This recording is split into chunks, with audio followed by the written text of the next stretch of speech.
Good evening, ladies and gentlemen. Thank you very much for being here. It is my pleasure to introduce Secretary of Defense, Lloyd III, and Chairman of the Joint Chiefs of Staff, General Mark Milley. The Secretary and the Chairman will provide some brief opening remarks, and then we'll have a few minutes to take some questions. I will moderate those questions and call on the reporters, and I would ask you to limit your follow-up since we do have a limited amount of time today. And I appreciate your assistance with this. Mr. Secretary, over to you, sir. Thanks, Pat. Well, good afternoon, everyone. We've made excellent progress at our 6th meeting of the Ukraine Defense Contact Group. And we were joined by my good friend, Oleksiy Reznikov, Ukraine's Minister of Defense, and by Major General Moskalyov, Ukraine's Joint Forces Commander. I'm very grateful to them for joining us and for their heroic leadership. They updated the contact group on the latest battlefield dynamics, on Ukraine's priority needs, and on Ukraine's requirements to defend itself for the long haul. I'm also very pleased that ministers and chiefs of defense from some 50 countries took part in today's discussion. That again underscores the resolve of the international community to support Ukraine's self-defense after Russia's cruel and unprovoked invasion. And that resolve has only been heightened by the deliberate cruelty of Russia's new barrage against Ukraine's cities.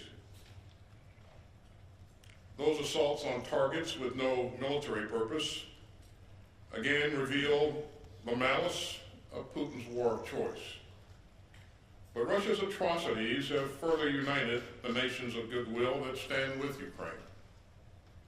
So we are here because rules matter, because rights matter, and because sovereignty matters. And in the past few days, Putin has given us all another grim preview of a future in which the appetites of aggressive autocrats outweigh the rights of peaceful states. We would all be less secure in a world where big powers can assault their peaceful neighbors and trample their borders by force. And the free citizens of Ukraine have an inalienable right to govern themselves and to choose their own future.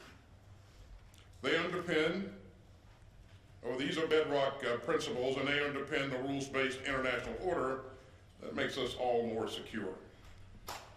This contact group will stay true to those values, regardless of the outcome of any individual battle, and we will not waver in our support for Ukraine's right to defend itself from Russia's imperial ambitions. Ukraine's forces have used systems like HIMARS to change the dynamics of the war that Putin started. And that's helped Ukrainian forces seize the initiative during their counteroffensive. So we'll continue to rush in the capabilities to help Ukraine in the current fight. And I commend the contact group members who have moved heaven and earth to get weapons and equipment into the hands of the Ukrainian forces. At the same time, our allies and partners are driving hard to sustain Ukraine's defenders for the long haul. As the conflict has evolved, the mission of this contact group has evolved as well. So today, the contact group underscored our shared commitment to keep on supplying Ukraine's defenders with the capability that they will need in the difficult weeks, months, and years ahead. We discussed ways to do even more to train Ukrainian forces who are making such impressive use of their new capabilities. And we pushed to galvanize our industrial bases to fire up production for the systems to defend Ukraine, even while meeting our own security needs. The leaders here built on the important progress from the September 28th meeting of our national armaments directors under the auspices of this contact group. Denmark and the UK shared updates on several Copenhagen conference initiatives, including the UK's International Donors Fund for pooling international funding for critical capabilities. And as we increase our long-term support for Ukraine, transparency and accountability remain crucial. At today's meeting, we discuss the accountability measures Ukraine is using to ensure that advanced weapons are fully tracked. We also discuss ways to work together to build on our momentum and to meet new challenges. We know that Ukraine still needs even more long-range fires and air defense systems and artillery systems, along with other crucial capabilities. And I'm grateful to our many allies and partners who have raced to meet Ukraine's self-defense needs, often pulling from their own stocks or purchasing capabilities from domestic industry. Let me especially commend Germany for its recent delivery of an Iris-T air defense system. This critical donation will help Ukraine better defend its civilians from Russian airstrikes. And Germany also recently announced that it will deliver more Mars rocket systems and Howitsers. And all that shows long-term support for Ukraine's defenders. I want to also recognize several countries doing especially important work together to ramp up production on key systems and reinvigorate their industrial bases. And so Norway, Germany, and Denmark have all invested in Slovakia's homegrown production of howitzers.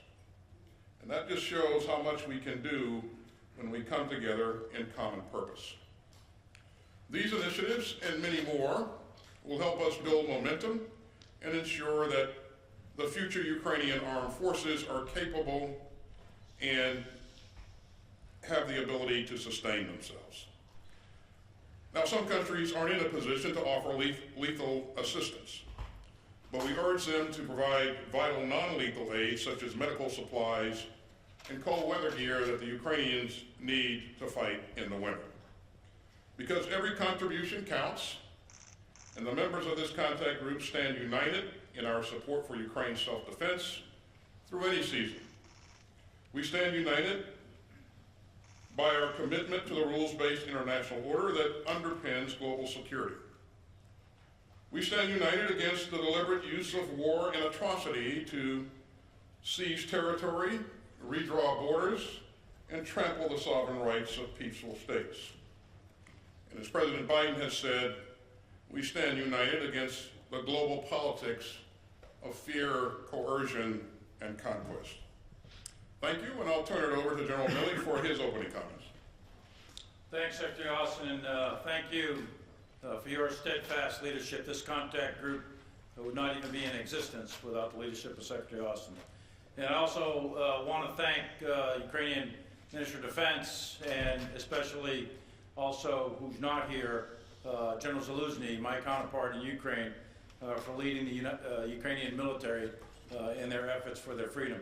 I maintain contact with him 2 to 3 times a week. General Cavoli, even more than that, and of course our staffs are in contact on a day-to-day basis. I also want to thank all the ministers and the chiefs of defense that were here at this meeting today, representing 50 countries. That's an incredible statement of resolve and international support for the freedom of Ukraine. And I am confident that this group will stay together for as long as it takes.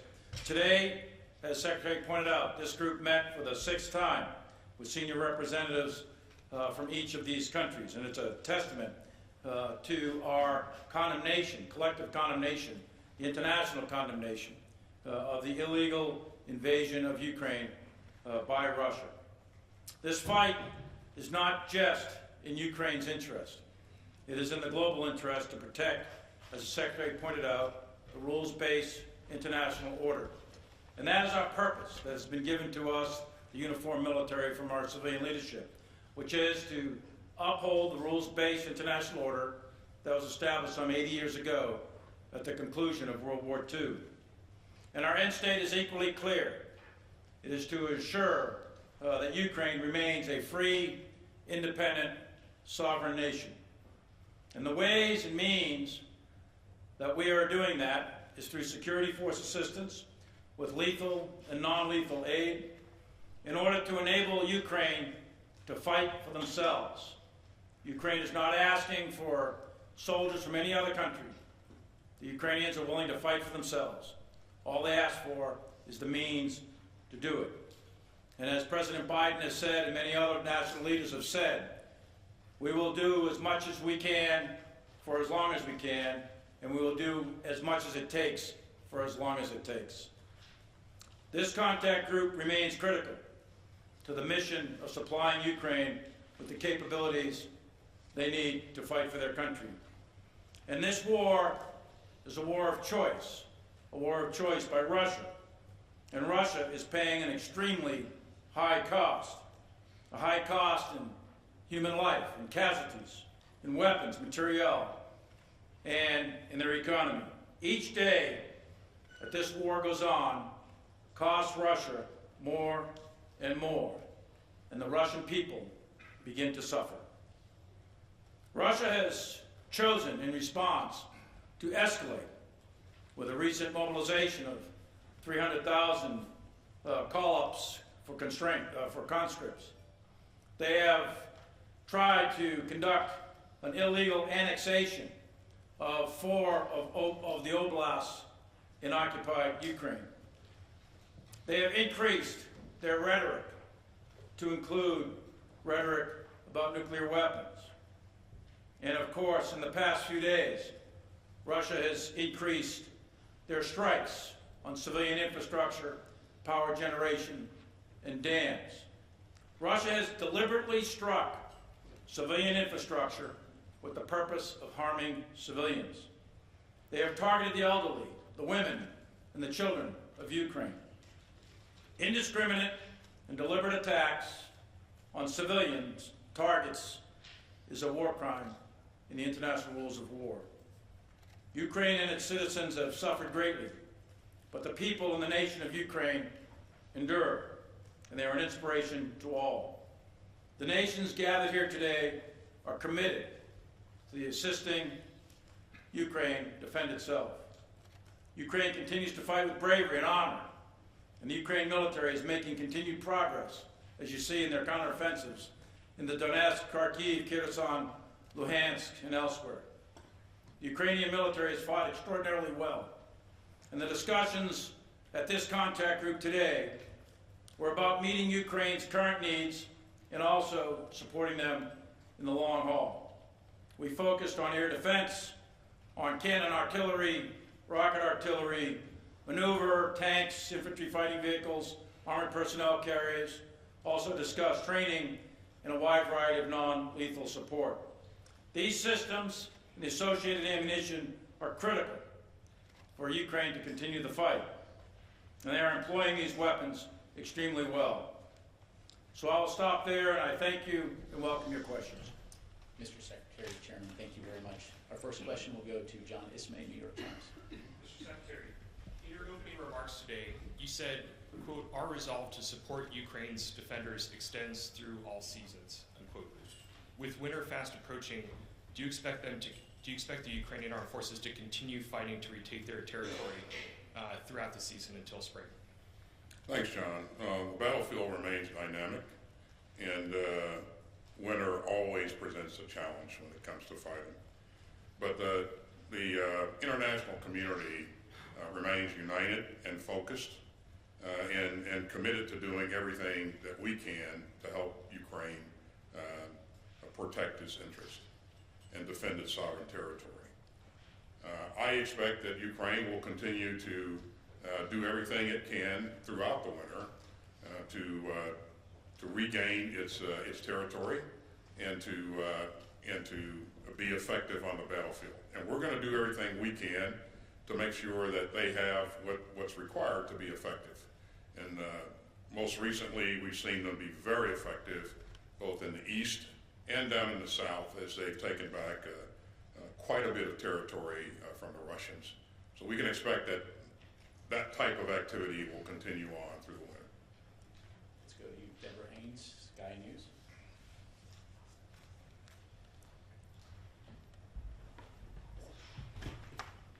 Thank you very much.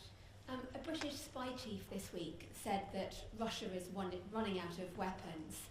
How concerned are you, though, about Western stockpiles and whether Western weapons could run out first, and specifically on air defence systems?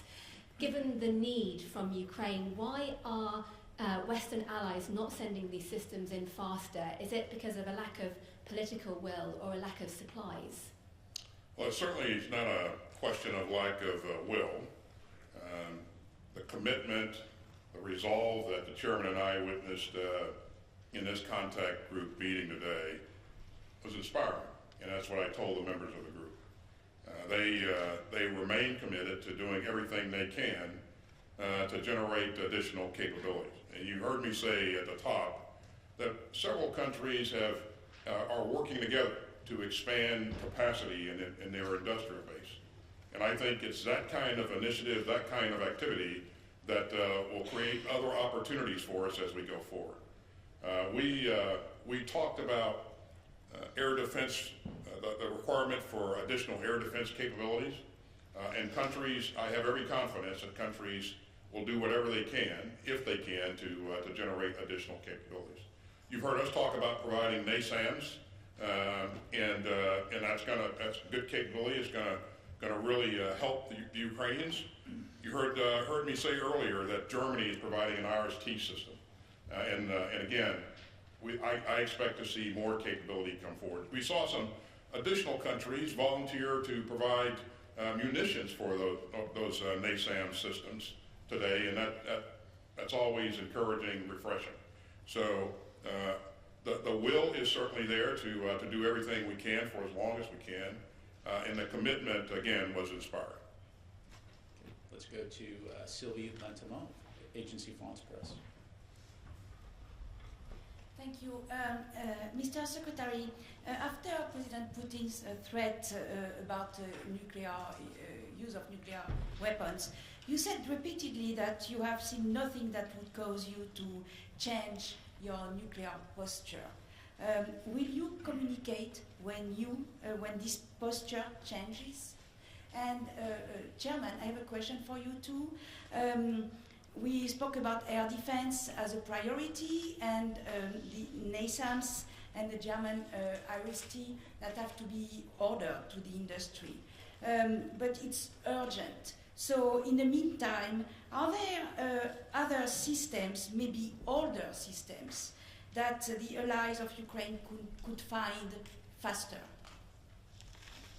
So let me begin by saying, Sylvie, that Putin's saber-rattling is reckless. Nuclear saber-rattling is reckless and irresponsible. We don't expect to see and hear that kind of behavior from a major nuclear power.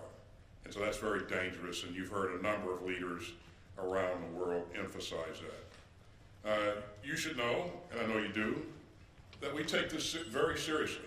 And this is something that we remain focused on, and we continue to watch indications and any type of warning that he may have made a decision to go in a different direction. We've not seen any indicators at this point that would lead us to believe that. But again, it's not something we look at once and leave alone. This is something we remain focused on 24 hours a day, 7 days a week. So, Sylvie, put it in context a little bit. What Ukraine is asking for and what we think can be provided is an integrated air missile defense system. So that doesn't control all the airspace over Ukraine, but they're designed to control priority targets that Ukraine needs to protect. And what you're looking at really is short-range, low-altitude systems, and then medium-range, medium-altitude, and then long-range and high-altitude systems. And it's a mix of all of these that deny the airspace to Russian aircraft, fixed-wing or rotor-wing aircraft, and Russian missile defense, right? So that's what you're trying to create. You're trying to create a defensive system. So far, Ukraine has very effectively used their SA-6s and 8s, S-300s and S-10, 11s, etc. So they've been very effective at denying Russian air superiority. And that in turn has denied the Russians the ability to conduct ground combined arms maneuver. So what needs to be done here by all of the various countries that were at the conference today is chip in and help them rebuild and sustain an integrated air and missile defense system. Specifically older systems like you were just asking about. Ukraine has asked for HAWK, or improved HAWK, IHAWK as it's called. That's a medium altitude, medium range system. It's an older system, but it's quite effective. And there's other systems out there throughout the world that are available. Many countries have Patriot. Many countries have other systems. There's a whole series of Israeli systems that are quite capable. The Germans have systems, as we mentioned.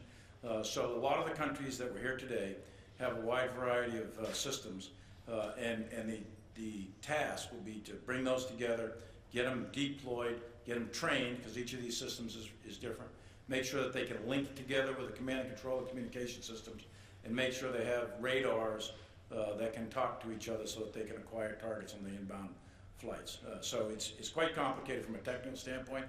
It is achievable, and that's what we're aiming at. It'll take a little bit of time, that's right. Thank you, sir. Our final question will go to Vladimir Runets from ICTV. Thank you for this opportunity.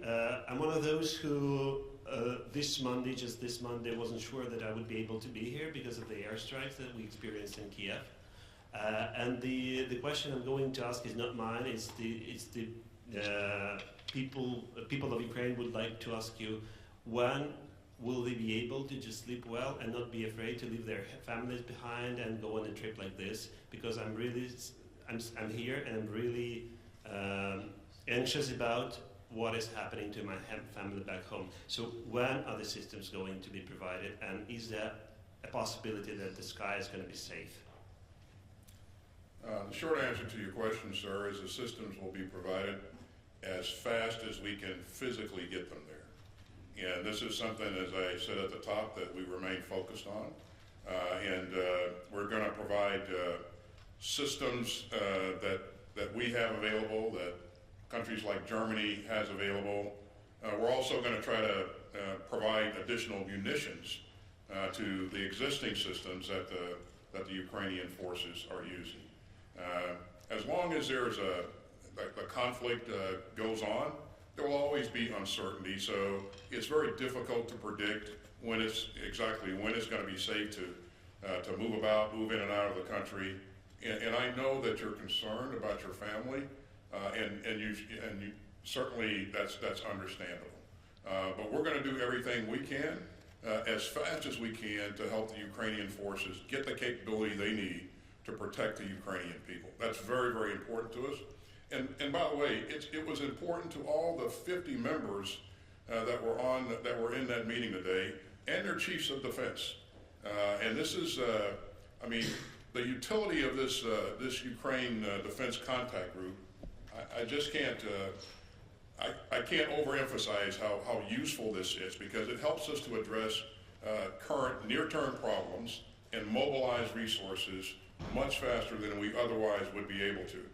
And again, I don't want to exaggerate this point, but I have to tell you that I remain impressed by the commitment of the members of the group. And for the most part, these are ministers of defense that show up to every meeting, and not surrogates. So. And what about Atacams? Sorry. I'm afraid that's all the time that we have available for today. Mr. Secretary, Chairman, thank you very much. Ladies and gentlemen, I appreciate it. This concludes our presentation. All the United States,